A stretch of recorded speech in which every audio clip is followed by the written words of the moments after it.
jurnalis Budiman dan kita akan menyikapi dan juga mengkritisi peluang Khofifah Indar Parawansa dan juga bersama dengan pasangannya untuk pengajuan gugatan kepada Mahkamah Konstitusi, di mana gugatan ini adalah untuk hasil pemilu kada Jawa Timur yang kemarin sempat dilaksanakan di akhir Agustus. Bersama saya pagi hari ini ada lawyer Muhammad Soleh yang sudah siap untuk kita ajak berbicara. Selamat pagi, Pak. Pagi. Kita akan langsung menyikapi dan juga mengkritisi mengenai peluang dari Khofifah Indar Parawansa juga pasangannya untuk memenangkan gugatan kali ini. Sebenarnya sebelum kita membicarakan mengenai peluang tersebut, tahapan-tahapan apa saja sih yang harus dilakukan atau mungkin yang akan diterima oleh Mahkamah Konstitusi mengenai gugatan ini? Jadi begini, menurut Undang-Undang 32 2004 yang sudah diubah Undang-Undang 12 tahun 2008 bahwa sengketa pemilu itu yang mempengaruhi kemenangan calon.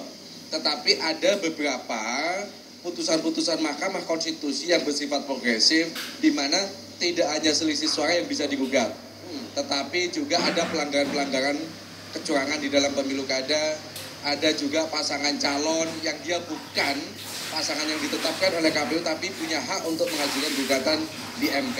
Sampai ada putusan tentang diskualifikasi.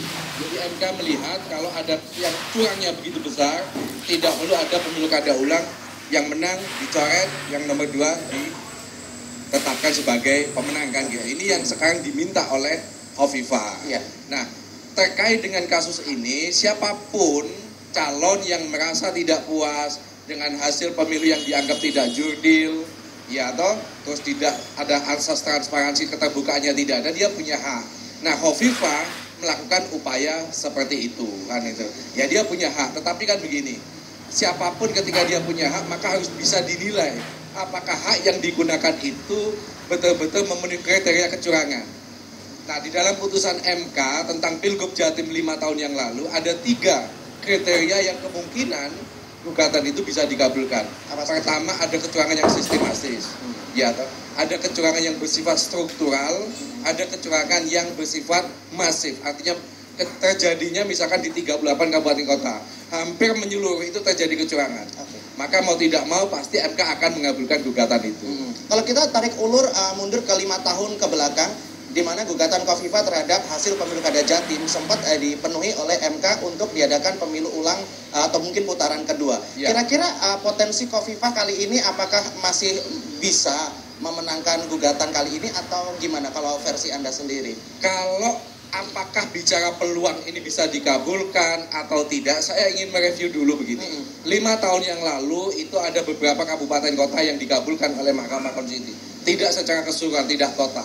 Jadi MK itu bisa jadi mengabulkan secara keseluruhan pemungutan suara ulang di seluruh TPS atau hanya ada di beberapa TPS. Misalkan 1 kabupaten, 2 kabupaten, kayak beberapa bulan yang lalu di kejadian di pemilu Sumsel Sumatera Selatan itu ada di 2 kabupaten juga.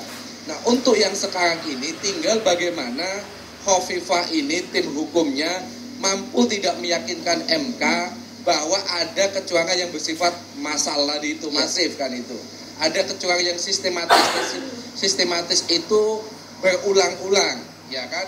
Ada kecurangan yang bersifat struktural. Struktural artinya begini, dilakukan oleh pejabat-pejabat yang dimana dia punya kemampuan untuk mempengaruhi masyarakat itu.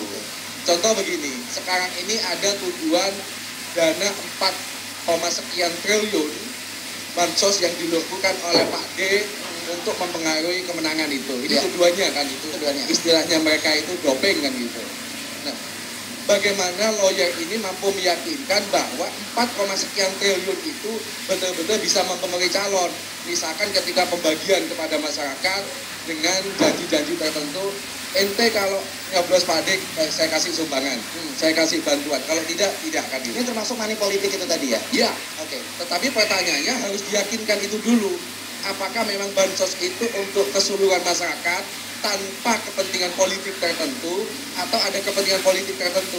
Nah, ini tugas lawyer meyakinkan Mahkamah Konstitusi. Sebenarnya ini rada tipis juga perbedaannya antara misalnya kalau Pak Dekarwo sebagai Gubernur Jawa Timur untuk memberikan bantuan kepada sebuah tempat untuk katakanlah misalnya pembangunan, tapi itu disikapi sebagai tindakan money politik. Nah, ini perbedaan tipis ini sebenarnya di mananya? Hampir semua calon incumbent akan melakukan itu. Iya. Karena dia punya kekuasaan, dia menganggarkan. Tetapi kan begini, Khofifah itu didukung oleh partai politik yang punya kursi. Ya.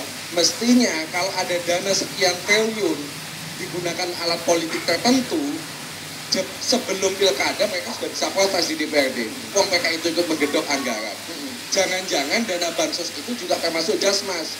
Jasmas itu semua anggota DPRD, 100 anggota itu semua dapat.